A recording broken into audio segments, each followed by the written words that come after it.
சத்யராஜை பற்றி சொல்லணும்னா அவருடைய சொந்த ஊர் என்னன்னு கேட்டிங்கன்னா சிதம்பரத்திலிருந்து குறிப்பிட்ட தொலைவில் உள்ள ஒரு அழகிய கிராமம் தாங்க அவருடைய சொந்த ஊர்.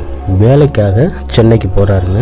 அங்கே என்ன வேலைக்கு போகிறாருன்னு பார்த்தீங்கன்னா கொத்தனார் வேலைக்கு அங்கே போகிறாருங்க. அவர் மட்டும் கிடையாது, அவர் கூட அவர் கிராமத்தை சேர்ந்த இன்னும் 4 பேர் வேலைக்கு போகிறாங்க. பில்டிங் பார்த்தீங்கன்னா 5 ஃப்ளோரு 6 ஃப்ளோரு அந்த மாதிரி கட்டடமாக இருக்குங்க.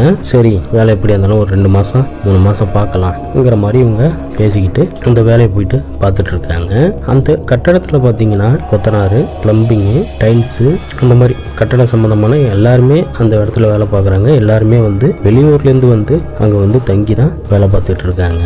அன்னைக்கு நைட்டு எல்லாருமே சாப்பிட்டுட்டு அந்த கட்டடத்தில் படுக்கிறாங்க. அந்த இடம் எப்படிங்கன்னா அந்த அளவுக்கு சுத்தமாக இல்லைங்க. ஏன்னா இப்போ தானே கட்டிக்கிட்டு இருக்காங்க.